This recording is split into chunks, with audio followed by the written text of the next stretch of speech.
Anticipation is power. Anticipation is power. Leaders anticipate. Losers react. If you and I are going to have a great quality of life for our families, for our communities, for anybody we want to serve, our job is to anticipate. In order to do that, you got to recognize patterns. So these seasons of your life are precious. Every season has different challenges, right?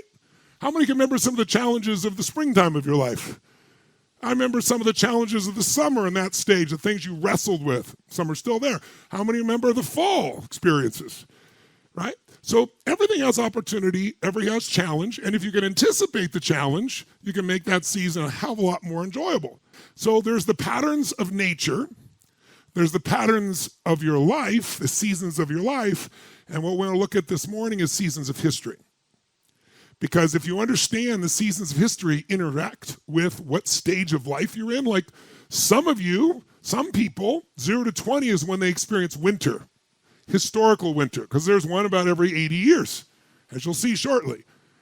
And so some people enter winter in midlife. Some people do it at their power stage. Some people do it towards the end of life. If you have a full life, you're going to experience all 4 seasons. But all of us in our first 2 seasons of life, meaning your spring, 0 to 20, your 21 to 42, are going to either experience an awakening, an internal turmoil within the country around values, like you saw in the 60s and 70s, or you're going to experience a crisis, right? Because that's the cycle. Everyone experiences them. But depending upon when your generation experiences that shapes the way you look at life, the way you interact, and what you do. But it might be nice to anticipate where that is. So there are these seasons. I just want to give you the big picture. So we got to think of the seasons of nature, the seasons of your life, and the seasons of history. And if you understand them, you start to be able to predict.